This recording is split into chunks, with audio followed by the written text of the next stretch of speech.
Okay. Okay. Well, hello. This is Carolyn Wong. I'm artistic director of Stage Right, and I have the pleasure today of interviewing my very best friend, who also happens to be appearing in our production of Cinderella, Leona Hoegsberg.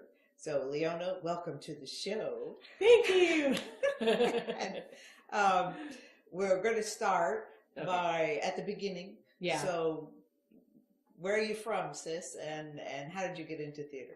All right. I grew up in California in San Francisco Bay Area, and I never got to do theater as a kid. I did one show when I was in sixth grade called First New England Christmas Tree, and I played two men with a beard. So you're off to a terrific start. Yeah. In fact, I had this big part at the end where I was lost at sea, and I came back. And, this poignant ending, and everybody laughed because I was out there with a beard and everything. So that was my only show I ever did as a kid. Oh. But I always wanted to do theater because I grew up, my parents weren't actors, but they would always go to theater. Uh-huh. And I had all these musicals. We would listen to all these records, all these different ones. Yeah. And act some of them out. Man of La Mancha, Wizard of Oz, some of those like that. Yeah. Okay, so I always wanted to do theater, and then when I went to college, I was studying to be a teacher, so I didn't have much time. I got to do the makeup, and I actually auditioned for a show my freshman year. It must have been terrible because I'd never auditioned for anything, and I got a walk-through part, walk-on part, walk-through part. But they didn't have time to make my costume because they were redoing it was a fancy version of Merchant of Venice. Oh. And so a friend of mine did do a part, and she actually just walked through on the stage. And there's one night something happened, and I actually missed her, but anyway, so that's in college. I didn't get to do anything, and then I started teaching, but I always still wanted to do it. And so when I stopped teaching and I started taking classes at the community college, I had this great teacher she was from Australia. Oh, she was so funny. You would have loved her. And she didn't even use a book. It was just all hands-on. And she didn't even let us have a script until, I think, at least one quarter, where we did a lot of improv stuff. Wow. And then we did a absurdist play and all different kinds of plays that we worked on. Uh-huh. And she was great. She always said that her favorite part was playing a tart. She always tell us that. She was just so funny. But I really learned a lot from her, and then I started auditioning, and I thought, that's right, when I was teaching, I had actually helped with some high school productions. Oh. I did the makeup, and I helped with the directing, and I thought, what if, I'm telling other people what to do, I could never actually do it myself. Oh. So I was worried about that. Yeah. So I auditioned, and I got it. The first show I ever got in was at community college there in California. It was in the Valley in Las Positas College, and they were doing You Can't Take It With You. Oh. And the part of Essie, I always loved ballet, and I did ballet when I was growing up until about fifth grade, I think. And so I auditioned for that part, and even though Essie is supposed to be little, kind of a ballerina type, but I was the one that took the chance and just went for it and just did some turns and all kinds of stuff. And the guy that was the director, it was his very first show. He had been a professional actor and decided he wanted to start teaching. Oh. And so he liked me. His name was Ken Ross. And he cast me in the show. And that's my very first show. And it was just so exciting. And he still teaches there, and he still does productions there all these years later. And that was back over 20 years ago. Wow. That was the first show I ever did. Yeah. And so then I took this beautiful musical theater class then at where I'd taken those original classes. And this guy was just brilliant. And I can't even think of his name now. And he would take these old musicals and the old scripts and redo them and make them really great, like old Good News and something like that. His idea of a vacation was going to the Library of Congress and printing out all the old scripts and stuff. Yeah. Oh, wow. And so just to learn from him, and I ended up coming into class with all these people I had seen do theater in the Bay Area, and then there's me, and I thought, you've got to be kidding. But actually, I did learn a lot, and I went on before the show was over, I went over across the bay and got cast in Annie. Oh, my. But I didn't have a strong enough voice at that time, a singing voice. So I got cast in a lot of the chorus parts in these different characters. I played Sophie, I think, and it wasn't the housekeeper, but one of the other ones in the house. Oh. And also Perkins. Oh. And in the cabinet. Right. But I didn't Perkins was the only one where I had the solo part because I wasn't as strong of a singer. The other ones, they gave the solo parts to someone else. So that was my start in doing musicals. So, but I've always done more plays than musicals. But then I went on, and the second musical I ever did was Cinderella. Oh. And I got to play the stepsister. I got to play, they called it Portia, and it's who Grace is in our show. Right. And the dumb one. And I had never had so much fun in my life because she's so silly and so just so dumb that you could just do whatever you want, and it didn't matter. It was just so freeing to me because I'm not silly like that. You know? I don't give myself permission. So, and then I ended up playing it again I think I figured out it was 2003. Okay. I got to play, so just before I moved here, a couple years before, I got to play Portia again. Oh, the same part again. Yeah, same part again. Yeah, and still had such a great time with it. It was so. Was it the same company or? No, it was a different company then. Yeah, that original company didn't last very long. Oh. It was funny too because they had the one that was a choreographer had a dance studio, so they had a whole bunch of ballerinas that came out and did something a couple times. It was. Oh, that's right. In the transformation, they all came out where they were the horses and they were the mice or something. It was. We had ballerinas all over the place. Wow. But so then I went on and kept acting while I was working at a bookstore, at the children's bookstore. I was there as a manager for like 17 years. And so, but my manager, she never did theater. She was from New York, and she used to see theater. Oh. And so she would encourage me and stuff, and I got to, an audition. So I went all over the Bay Area doing shows, and I did all kinds of stuff. A lot of musicals. There was a theater that wasn't very far from where I worked called Stage One, and I did lots. That's where I did Cinderella the second time, and I got to do Annie. I got to be Miss Hannigan. What else did I do? We did Fiddler a couple times. I think that not necessarily in that one. And I got to be Yenta the one time there, and I got to be Yenta here. So and then I got in a Christian theater, and we did some shows there. We had a weird one called As It Is in Heaven. It's all about Shakers. Oh. That was weird, and it was all women. Wow. Just very cool play as far as you were on stage the whole time. When you weren't acting, you were in the back knitting or whatever your character did. Right. And then you moved benches around. Right. Yeah, it was very interesting. That sounds like quilters. Yeah, kind of like that. Quilters in it. Yeah. Same idea. And then we did the last one I ended up doing there was Narnia. Oh, okay. Oh, it was so fun. I got to be Mrs. Beaver with a Cockney accent, and we even had a couple little songs we got to do. I still feel like I'm like I know Narnia because of that. So so did all those and quite a few plays too. And then but since I've been here, then in 7 years ago I moved here and then got to do some of the plays and I started out with one of the melodramas with Ace, and then did Dyer Van Frank up there at the Crighton. Wow. So that was the first play I ever did, and it was interesting with that part because it was like God wanted me to do that part because they had it in the newspaper, but that newspaper, that was the only time it ever came to my house. It was one that was just for up in that area, and usually I got the spring version. And they ended up in the newspaper. It said there was 2 weekends of auditions when you never do that. No, and so because they had said it in there, they had to do it. Oh. And the second weekend, I was when I found out about it and went up there, and they didn't have anybody that they liked for Anne Frank, and it was Joe Weiser, the cast. And when I came, even though I'd never done a show there before, I got cast. Wow. Yeah, and so got to play opposite Don Hampton. And so you played Mrs. Frank. Mrs. Frank, yeah. And it was such a great experience. Yeah. Oh, and being where you're almost on stage the whole time, I really felt like I lived there. And she is such a repressed character, and until the very end where she finally lets loose. Yeah. It was such a great experience. Yeah. So so then I've been able to do a lot more plays, and then I got to be with you And that was great, getting to do Arsenic and Old Lace with you, and Yeah. and that's when I met you. Yeah.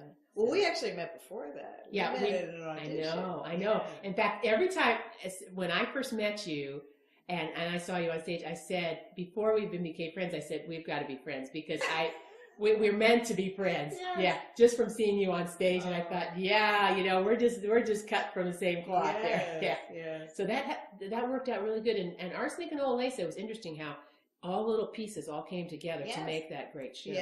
Yeah. I think you were already cast in that, and then I got a call that they were still looking for Martha.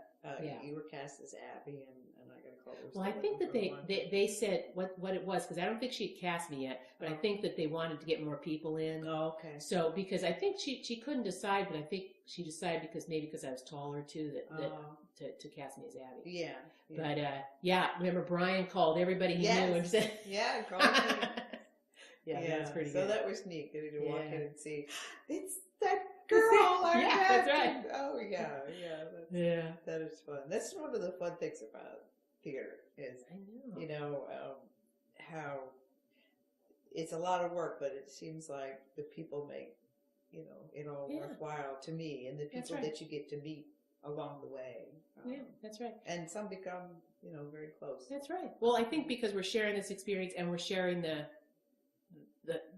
blood, sweat, and tears kind of stuff, it really just bonds you. Yeah. And you become a family as you, really working to get this all together. Right. Yeah. Because it is a lot of hard work. It is. Yeah. It is a lot of hard work. You definitely appreciate actors, that are. Yeah. I think people don't understand. No. They don't realize, what it all takes to put it together, and how many hours people put into rehearsing and all of that, and then all the preparation. But speaking of hard work and family, let's talk about Cinderella. Sure. So who do you play in Cinderella? So I play the stepmother. Cinderella's stepmother. Yes. Yeah. So I finally progressed from a stepsister to stepmother. Yes. Okay. And this part is really great. It's more closer to the version that Brandy did with Whitney Houston. Yeah. And so the script's a little different. So actually the stepmother has way more great lines than some of the other versions. So it's really fun. I can be really, really mean. Yeah. Which took me a little bit. It took me some getting used to. The first time I did that one scene with Cinderella, I started crying. Yeah. So because it was pretty traumatic. Yeah. What you say is it's pretty intense. It's pretty cutting. And you're in her face saying it. That's right. So that's hard. Yeah. So, but hopefully it'll be the good contrast that is needed. Especially when I realized that one really bad scene is followed by the fairy godmother. So it's the yin and yang of Cinderella's life. Yeah. So that made me feel better that she has someone on her side. Yeah. When I'm definitely not. Yeah. Yeah. So, but and it's a good cast. Everybody. I love the two girls. Oh, April and Alexandra. It's scary how bonded they are. I mean, you think we're friends? I know. They the way that they fight with each other constantly. They're just like it's sometimes like, you guys can't be kidding. I love it when you say something and they answer at the same time. It's like they're twins. Separated at birth. That's right. And they do it off stage too. Yeah, they do. That's pretty fun. Yeah.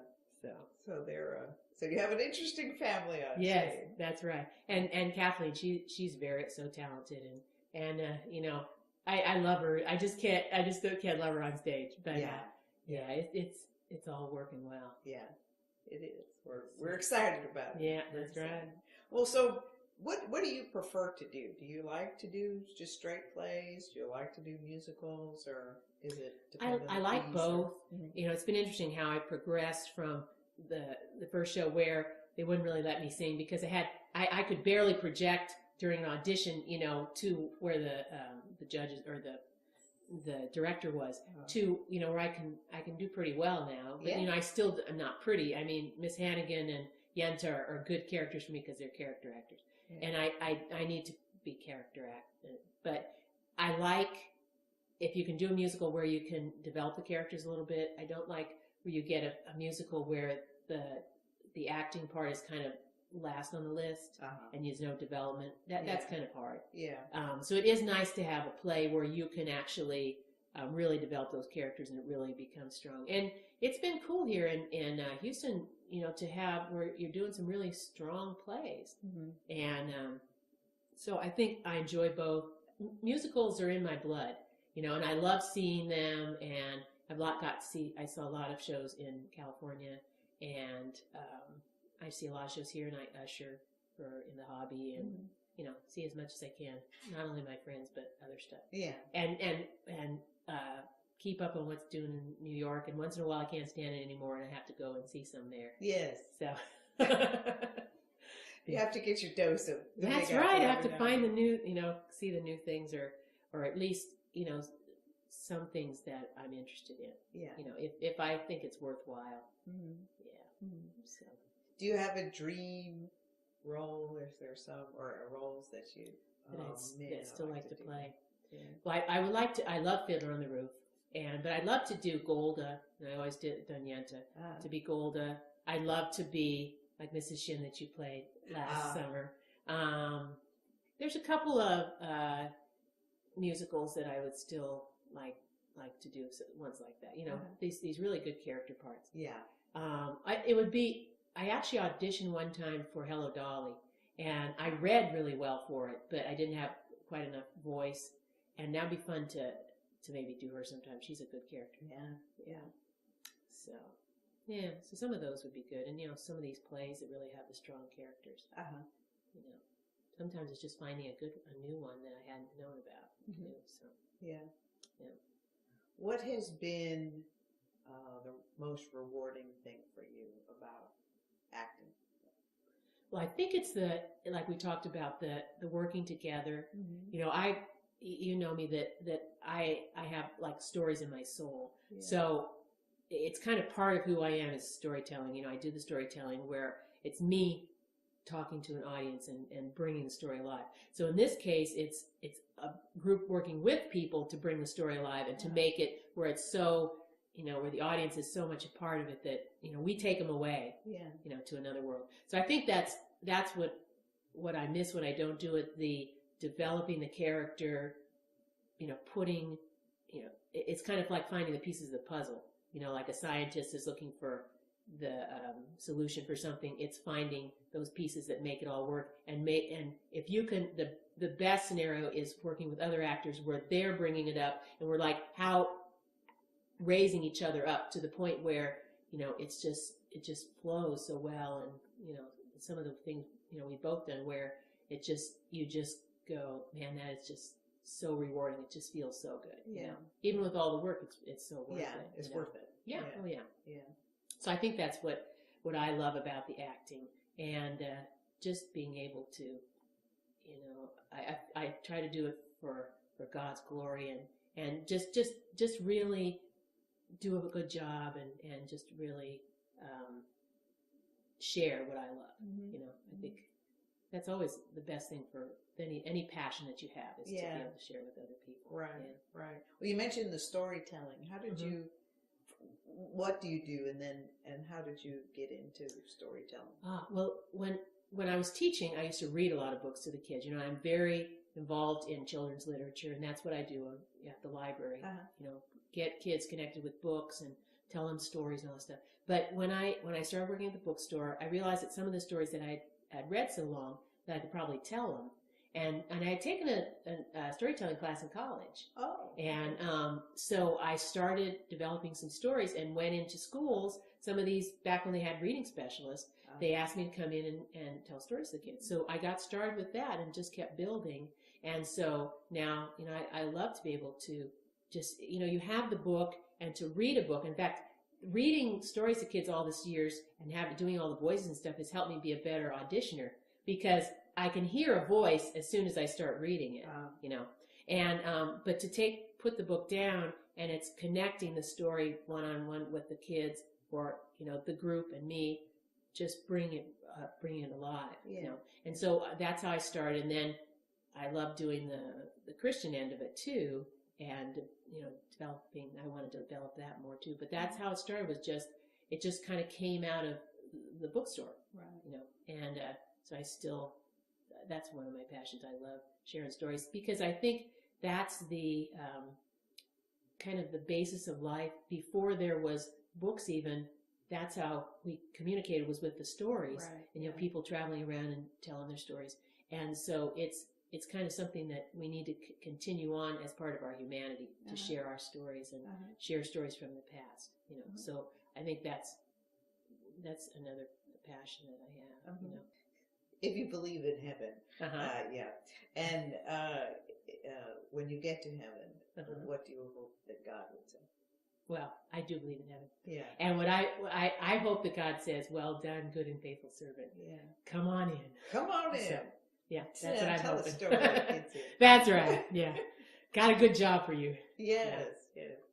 Well, good. In fact, I'm hoping that in heaven that I can finally be the dancer I never could be. Ah. Yeah. That was the one thing I haven't been able to do too well with my body and stuff. And so I said, okay, Lord, someday it's my turn. So get to be a storyteller and a dancer. Yes. Yeah. That's right. Perfection.